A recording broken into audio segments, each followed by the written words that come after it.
हम लोग all plus no के बारे में बात कर रहे थे, तो अभी भी जो है वो ऑल प्लस नो के बारे में ही हम लोग कंटिन्यू करेंगे। क्वेश्चन है एक कि स्टेटमेंट में दिया हुआ है, हम लोग कंक्लूज़न में देखेंगे सवाल बनाने का तरीका कि ए और सी है, ए यहाँ है, सी यहाँ है।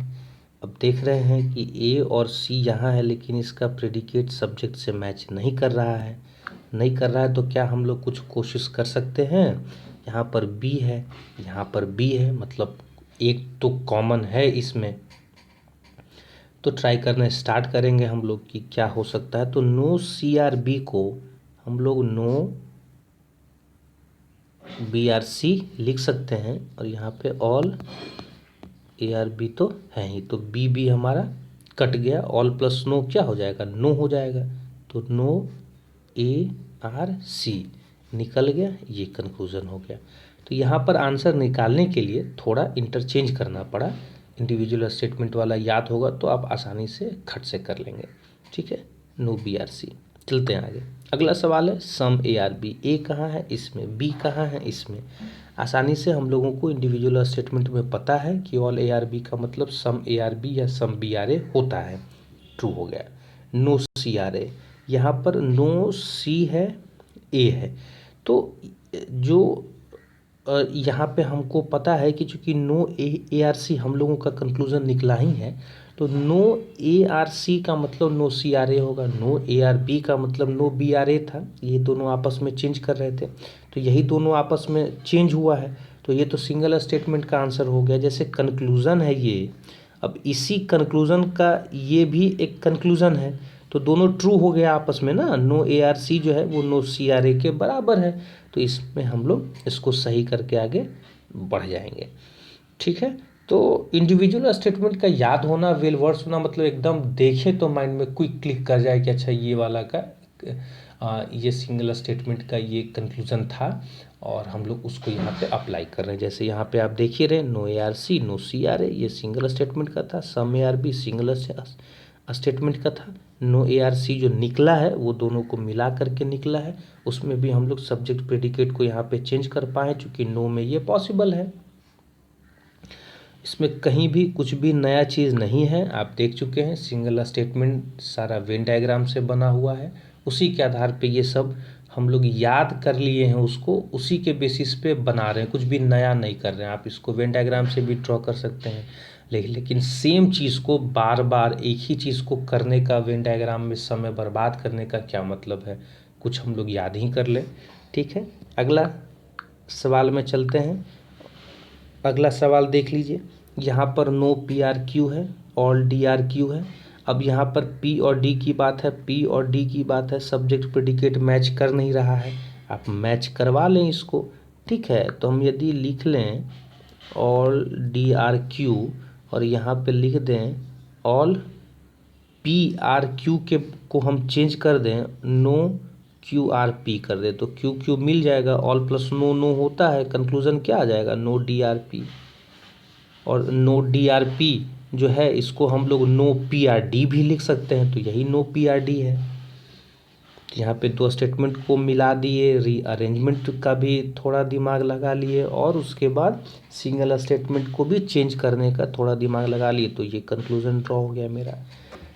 फास्ट करके बोले हैं, देखिएगा, आराम से इसको समझ लीजिएगा। हालांकि यहाँ पे आप को चूँकि ऊपर नीचे करना ही पड़ेगा सब्जेक्ट प्रेडिकेट मैच करने के लिए, तो ये रीअरेंजमेंट का तरीका है। आप जब सवाल को देखेंगे और दिमाग में आएगा कि ऑल प्लस नो तो होता है, तो थोड़ा माइंड में ही हम लोग मेंटल कैलकुलेशन करके लिखने की भी आवश्यकता नहीं है, क्योंकि यहाँ पे पता है यदि रीअरेंज हो गया तो क्यू क्यू तो कटेगा ही, पी और डी ही बचेगा ना। और चूँकि ऑल प्लस नो होता है तो ऑल वाला डी पहले आएगा, पी बाद में आएगा, तो इस आधार पर भी नो और डी आर पी हम लोग कह सकते हैं, और इसका उल्टा है नो पी आर डी, तो आसानी से। तो इस प्रकार से यदि थॉट प्रोसेस चलते रहेगा और वो प्रैक्टिस करने के बाद हो जाएगा आसानी से, वरना वेन डायग्राम तो है ही।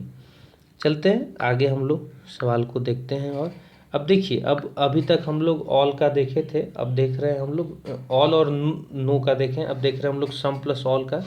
तो सम प्लस ऑल जो है वो सम होता है, ऑल प्लस सम कुछ नहीं होता है, ध्यान रखिएगा। ऑल प्लस सम कुछ नहीं होगा, सम प्लस ऑल होगा, ठीक है। ऑल प्लस सम कुछ नहीं होगा, ये हमेशा ध्यान में रखिएगा, कन्फ्यूजन ना हो।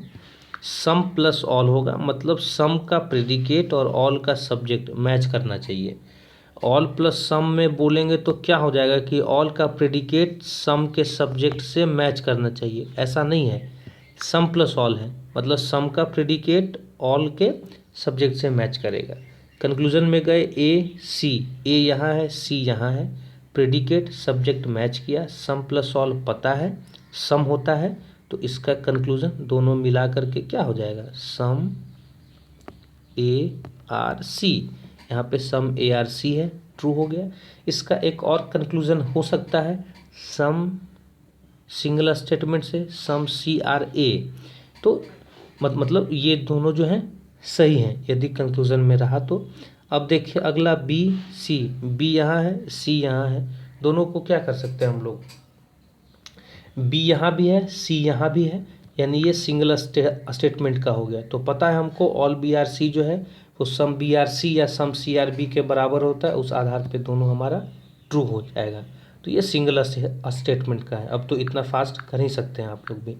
कंक्लूजन में आए ए और सी, ए यहाँ है, सी यहाँ है, प्रेडिकेट सब्जेक्ट मैच कर गया, लेकिन ऑल प्लस सम कुछ नहीं होता है।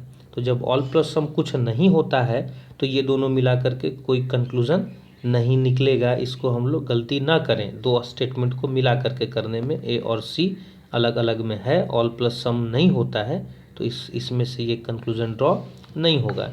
चलते हैं बी ए की बात कर रहा है, बी और ए, ठीक है, ये सिंगल स्टेटमेंट का है। तो यहाँ पे हम लोग कह सकते हैं कि ऑल ए आर बी बराबर होता है सम बी आर ए या सम ए आर बी के, तो ये ट्रू होगा। सेम चीज़ सम ए आर बी के ट्रू होगा। अगला स्टेटमेंट, अगला कंक्लूजन है ऑल बी आर ए, तो हमको पता है कि ऑल ए आर बी का all B are A single statement में कहीं कोई कंक्लूजन नहीं था, वो कंक्लूजन था सिर्फ सम ए आर बी और सम बी आर ए, तो उसके आधार पर इसको हम फॉल्स कर लेंगे, कहीं भी वेन डायग्राम ड्रॉ नहीं करना है। तो इसलिए देखिए ये कितने आसानी से निकल गया सिंगल स्टेटमेंट और डबल स्टेटमेंट के कॉन्सेप्ट से, कि आपको कहीं भी वेन डायग्राम ड्रॉ करना नहीं पड़ा, सिर्फ सिंगल स्टेटमेंट का कंक्लूजन याद है। तो चलते हैं थोड़ा सा और फास्ट करके आगे बढ़ते हैं हम लोग। सम प्लस नो जो है वो सम नॉट होता है, सम नो मतलब सम का प्रेडिकेट नो के सब्जेक्ट से मैच करेगा, आंसर आएगा सम नॉट। देखते हैं सम नॉट क्या है। यहाँ पर देख रहे हैं हम लोग सम प्लस नो, इसका प्रेडिकेट सब्जेक्ट से मैच किया, तो हम लोग कंक्लूजन में लिखेंगे some P R not are, है ना, some P R not are हो जाएगा। सम नॉट का मतलब है पी आर, ये प्रेडिकेट सब्जेक्ट से मैच किया सम प्लस नो में, तो some P R not are ये हो गया। तो हमारा ये कंक्लूजन हो गया, some P R not are यहाँ पे कंक्लूजन में दिया हुआ है, ट्रू हो गया। आर क्यू देखिए, आर यहाँ है, क्यू यहाँ है, नो क्यू आर, आर का मतलब होगा नो आर आर क्यू, चूँकि ये सिंगल स्टेटमेंट का है तो ये भी सही। क्यू पी की बात करें, क्यू यहाँ है, पी यहाँ है, तो सम क्यू आर पी ये भी सिंगल स्टेटमेंट का है, तो चूँकि सम पी आर क्यू जो है ये सम क्यू आर पी के बराबर होगा, तो ये सम क्यू आर पी हो गया। तो ये सिंगल स्टेटमेंट का, अब इसमें आप लोगों को दिक्कत नहीं होना चाहिए, ये याद कर लें, कोई नया चीज़ तो है नहीं। सेम ये सवाल खुद से ड्रॉ करें, सब्जेक्ट और प्रेडिकेट को मैच करके कि सम नॉट वाला कंक्लूजन लिखने की कोशिश करें। हम लोग सम प्लस नो की बात कर रहे हैं, लेकिन यहाँ पे क्या है, सब्जेक्ट और प्रेडिकेट मैच नहीं हो रहा है, ये प्रेडिकेट और सब्जेक्ट मैच नहीं हो रहा है, हम लोग मैच करवाने की कोशिश कर सकते हैं क्या। तो देखते हैं कि यहाँ पे ए और ए दो चीज़ तो कॉमन है, मतलब ये दोनों मैच हो सकता है।